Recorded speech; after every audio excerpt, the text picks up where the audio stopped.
Hello everybody, in today's episode on Grainificent, I will be showing you how to use the FED 4 USSR film camera. So without further ado, let's get to it. So on this FED 4, starting from the bottom, you got your locks to open up the bottom to load the film. That is in a different video, so you can watch that. On the side here, you got your wheel to roll your film back into the cartridge, just like the arrow tells you to. You spin it that way to load the film back into the cartridge. On the top here, the FED 4 came out with the light meter. It's not a light meter that controls in any way the camera. That's just a little light meter for your information. The light hits the cells over here, and the needle from the light meter over here, as you see it's moving, it tells you the strength of the light, and you turn it, align this red arrow with that needle, and at that you could see, depending on the ISO you have set here, you read your, on the inside, aperture, the aperture you want, and on the outside, the shutter speed that will work with that aperture at that ISO. Again, this is a cold shoe over here because it has no flash connection from the shoe, and over here you change the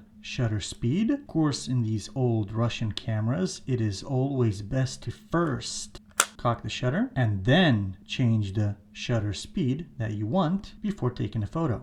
It is never good to change shutter speed before pulling the shutter lever because sometimes it can break. Technically, the FED 4 allows you to change it, but that doesn't help you much because, as you see, the arrow is pointing to one shutter speed. When you pull the shutter lever, it points to another shutter speed. After pulling the shutter lever, it's pointing to the shutter speed you will be using. So it's always better to set your shutter speed after pulling your shutter lever. And over here, of course, shutter release to take the photo. And on this wheel here, it's your frame counter. So you can set the frame count, and this frame counter counts down. So after loading, you set 36 frames for it to count down every time you take a photo. And on the very top here, you have a little knob that you could set the type of film you have put on there. It does not have any influence on the shutter, so that's just for your information. If you have daylight film or tungsten film put in or black and white film, it's just for your reference inside here. And to release the roll inside, you press in this button and turn clockwise. Press this in and turn clockwise for it to lock in the bottom position.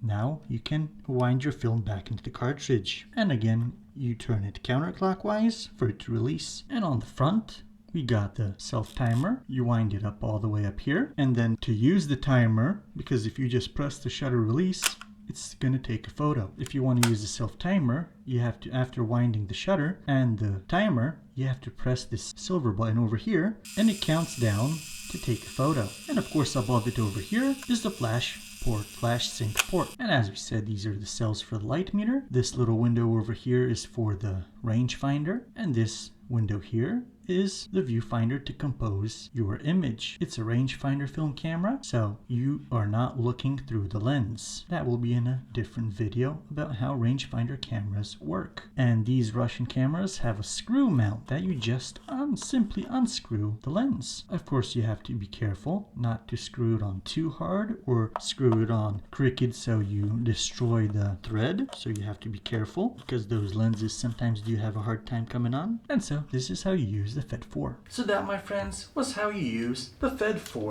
camera made in USSR. If you enjoyed this video, a subscribe would mean a lot to me. It tells me that I'm creating helpful content. So thank you for watching. See you in the next video. Take care, my friends.